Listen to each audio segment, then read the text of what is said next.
Capítulo 16. De lo que sucedió al ingenioso hidalgo en la venta que él imaginaba ser castillo. El ventero, que vio a Don Quijote atravesado en el asno, preguntó a Sancho qué mal traía.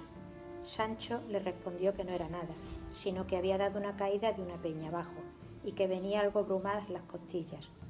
Tenía el ventero por mujer a una no de condición que suelen tenerlas de semejante trato, porque, naturalmente, era caritativa y se dolía de las calamidades de su prójimo, y así acudió luego a curar a Don Quijote, e hizo que una hija suya, doncella, muchacha de muy buen parecer, le ayudase a curar a su huésped. Servía en la venta asimismo una moza asturiana, ancha de cara, llana de cogote, de nariz roma, del uno ojo tuerta y del otro no muy sana. Verdad es que la gallardía del cuerpo suplía las demás faltas. No tenía 7 palmos de los pies a la cabeza, y las espaldas, que algún tanto la cargaban, la hacían mirar al suelo más de lo que ella quisiera. Esta gentil moza, pues, ayudó a la doncella,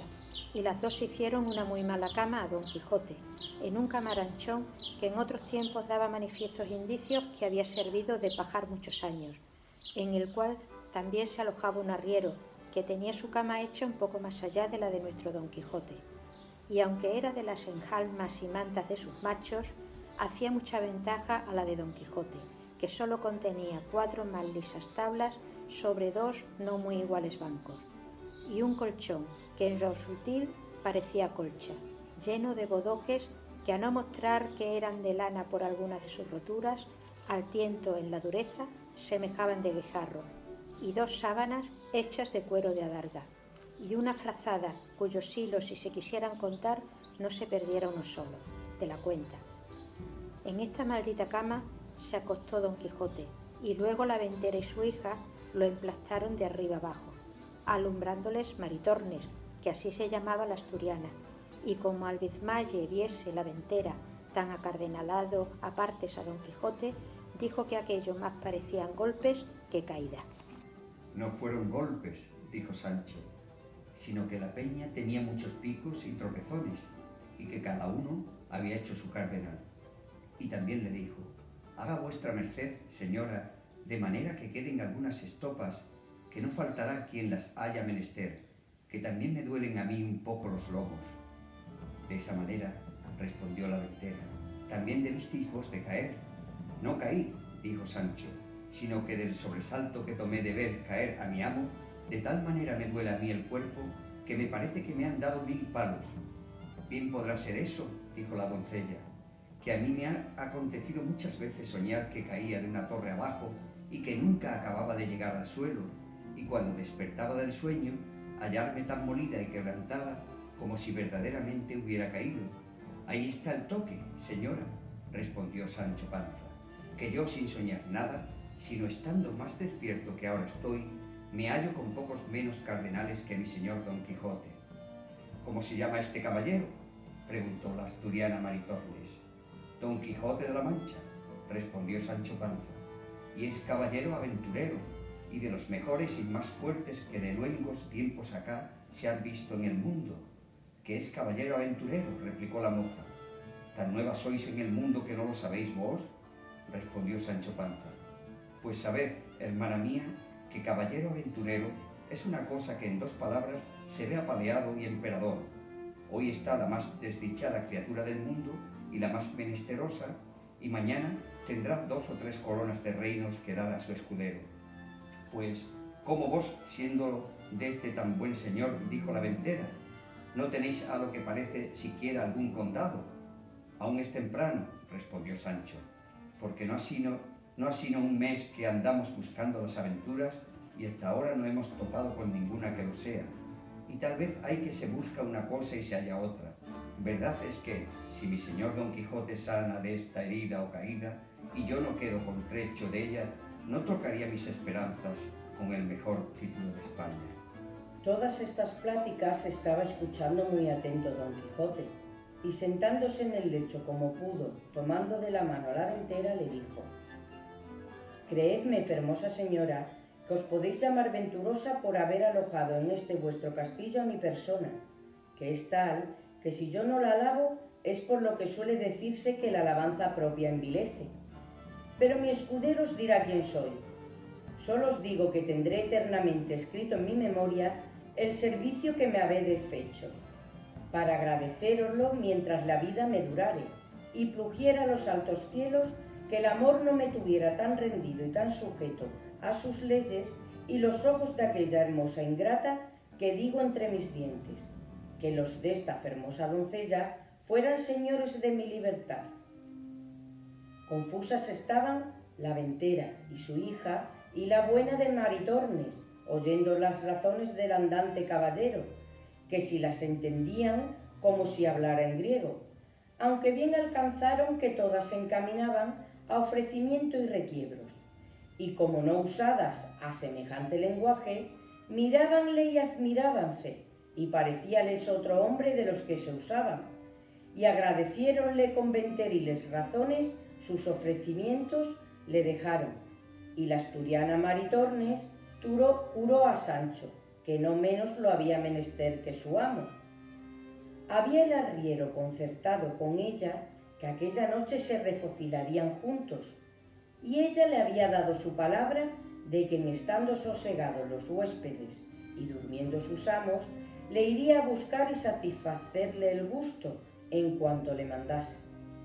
Y cuéntase de esta buena moza que jamás dio semejantes palabras que no las cumpliese, aunque las diese en un monte y sin testigo alguno, porque presumía muy de hidalga, y no tenía por afrenta estar en aquel servicio de servir en la venta, porque decía ella que desgracias y malos sucesos la habían traído a aquel estado. El duro y estrecho, apocado y fementido lecho de Don Quijote estaba primero en mitad de aquel estrellado establo, y luego, junto a él, hizo el suyo Sancho, que sólo contenía una estera de Enea y una manta, que antes mostraba ser de angeo tundido que de lana. Sucedía a estos dos lechos el del arriero, fabricado, como se ha dicho, de las enjalmas y todo el adorno de los dos mejores mulos que traía, aunque eran 12, lucios, gordos y famosos, porque era uno de los ricos arrieros de Arévalo, según lo dice el autor de esta historia, que de este arriero hace particular mención, porque le conocía muy bien y aún quieren decir que era algo pariente suyo. Fuera de que Cide Hamete Benengeli fue historiador muy curioso y muy puntual en todas las cosas, y échase bien de ver, pues las que quedan referidas, con ser tan mínimas y tan rateras, no las quiso pasar en silencio, de donde podrán tomar ejemplo los historiadores graves que nos cuentan las acciones tan corta y sucintamente que apenas nos llegan a los labios, dejándose en el tintero, ya por descuido, por malicia o ignorancia, lo más sustancial de la obra. Bien haya 1000 veces el autor de Tablante de Ricamonte y aquel del otro libro donde se cuentan los hechos del conde Tomillas, y con qué puntualidad lo describen todo. Digo pues que después de haber visitado el arriero a su recua y dándole el segundo pienso, se tendió en sus enjalmas y se dio a esperar a su puntualísima Maritornes. Ya estaba Sancho bizmado y acostado, y aunque procuraba dormir, no lo consentía el dolor de sus costillas, y que Don Quijote, con el dolor de las suyas, tenía los ojos abiertos como liebre. Toda la venta estaba en silencio, y en toda ella no había otra luz que la que daba una lámpara que, colgada en medio del portal, ardía. Esta maravillosa quietud y los pensamientos que siempre nuestro caballero traía de los sucesos que a cada paso se cuentan en los libros autores de su desgracia, le trujo a la imaginación una de las extrañas locuras que buenamente imaginarse pueden. Y fue que él se imaginó haber llegado a un famoso castillo que, como se ha dicho, castillos eran a su parecer todas las ventas donde alojaba, que la hija del ventero lo era del señor del castillo, la cual, vencida de su gentileza, se había enamorado de él y prometido a que aquella noche, a fuerza de sus padres, vendría a yacer con él una buena pieza. Y teniendo toda esta quimera que él se había fabricado por firme y valedera, se comenzó a acuitar y a pensar en el peligroso trance en que su honestidad se había de ver, y propuso en su misma reina Ginebra con su drama quintañona que le pusiesen delante.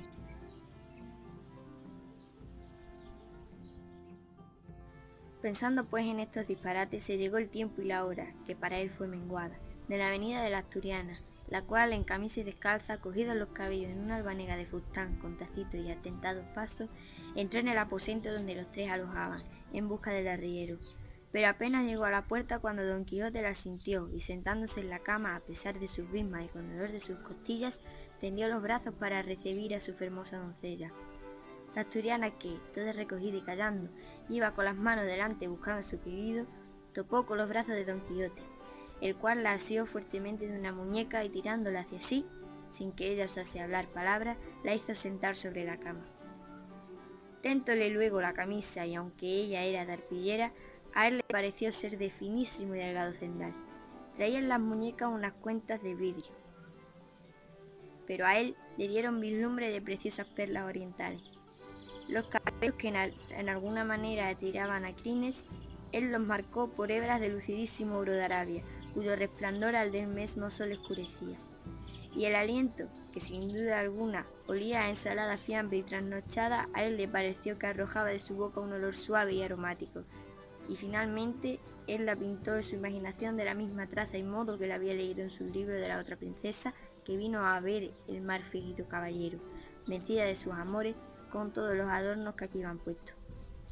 Era tanta la ceguedad del pobre hidalgo que el tacto, ni el aliento, ni otras cosas que traía en sí la buena doncella no les engañaban, las cuales pudieran hacer vomitar a otro que no fuera arriero. Antes le parecía que tenía entre sus brazos a la diosa de la hermosura, y teniéndola bien asida, con voz amorosa y baja, le comenzó a decir: Quisiera hallarme en términos, fermosa y alta señora, de poder pagar tamaña merced como la que con la vista de vuestra gran fermosura me habedes fecho.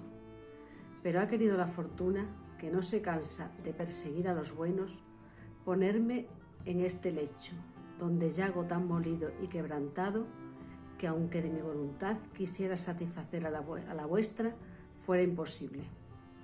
Y más que se añade a esta imposibilidad otra mayor, que es la prometida fe que tengo dada a la sin par Dulcinea del Toboso, única señora de mis más escondidos pensamientos, que si esto no hubiera de por medio, no fuera yo tan sandio caballero,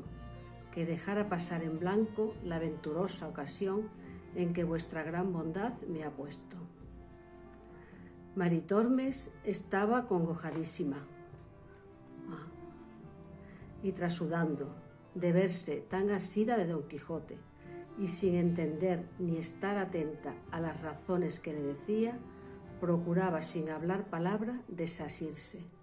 El bueno del arriero, a quien tenía despiertos sus malos deseos, desde el punto que entró su coima por la puerta, la sintió. Estuvo atentamente escuchando todo lo que Don Quijote decía, y, celoso de que la asturiana le hubiese faltado a la palabra por otro, se fue llegando más al lecho de Don Quijote, y estúvose quedo hasta ver en qué paraban aquellas razones, que él no podía entender.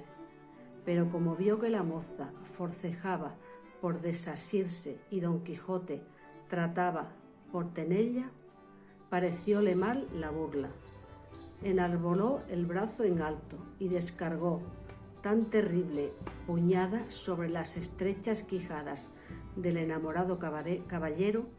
que le bañó toda la boca en sangre, y no contento con esto, se le subió encima de las costillas, y con los pies más que de trote se las paseó todas de cabo a rabo. El lecho, que era un poco endeble y no de firmes fundamentos, no pudiendo sufrir la añadidura del arriero, dio consigo en el suelo, a cuyo gran ruido despertó el ventero, y luego imaginó que debían ser las pendencias de Maritormes, porque habiéndola llamada a voces no respondía. Con esta sospecha se levantó, y encendiendo un candil se fue hacia donde había sentido la pelaza. La moza, viendo que su amo venía y que era de condición terrible, toda medrosica y alborotada, se acogió a la cama de Sancho Panza, que aún dormía, y allí se acurrucó, y se hizo un ovillo. El ventero entró diciendo: «¿A dónde estás, puta? A buen seguro que son tus cosas estas». Y en esto despertó Sancho, y sintiendo aquel bulto casi encima de sí, pensó que tenía la pesadilla, y comenzó a dar puñadas a una y otra parte, y entre otras alcanzó con no sé cuántas a Maritornes, la cual sentía el dolor echando a nadar la honestidad, dio el retorno a Sancho con tantas que a su despecho le quitó el sueño, el cual, viéndose tratar de aquella manera y sin saber de quién, alzándose como pudo, se abrazó con Maritornes, y comenzaron entre los dos la más reñida y graciosa escaramuza del mundo. Viendo pues el arriero la lumbre del candil del ventero, cual andaba su dama, dejando a Don Quijote, acudió a darle el socorro necesario. Lo mismo hizo el ventero, pero con intención diferente, porque fue a castigar a la moza, creyendo sin duda que ella sola era la ocasión de toda aquella armonía, y así como suele decirse, el gato al rato, el rato a la cuerda al palo. Daba el arriero a Sancho, Sancho a la moza a él, el ventero a la moza, y todos menudeaban con tanta pieza que no se daban punto de reposo. Y fue lo bueno que al ventero se le apagó el candil, y como quedaron a oscuras, dábanse tan sin compasión todos a bulto que a doquiera que ponían la mano que no dejaban cosa sana. Alojaba acaso aquella noche en la venta un cuadrillero de los que llaman de la Santa Hermandad Vieja de Toledo, el cual, oyendo asimismo el extraño estruendo de la pelea, asió de su media vara y de su caja de lata de sus títulos, y entró a oscuras en el aposento diciendo: «Téngase a la justicia, téngase a la Santa Hermandad». Y el primero con quien topó fue con el apuñado de Don Quijote, que estaba en su derivado lecho, tendido boca arriba sin sentido alguno, y echándole a tiento manos a las barbas. No cesaba de decir: «Favor a la justicia», pero viendo que el tenía asido no se bullía ni meneaba, se dio a entender que estaba muerto, y que los que allí dentro estaban eran sus matadores, y con esta sospecha reforzó la voz diciendo: «Ciérrese la puerta de la venta, miren, no se vaya nadie, que ha muerto aquí un hombre». Esta voz resaltó a todos, y cada cual dejó la pendencia en el grado que le tomó la voz. Retiróse el ventero a su aposento, el arriero a sus enjalmas, la moza a su rancho. Sólo los desventurados Don Quijote y Sancho no se pudieron mover de donde estaban. Soltó en esto el cuadrillero la barba de Don Quijote, y salió a buscar luz para buscar y prender los delincuentes. Mas no la halló, porque el ventero de industria había muerto la lámpara cuando se retiró a su estancia, y fuele forzoso acudir a la chimenea, donde con mucho trabajo y tiempo encendió el cuadrillero otro candil.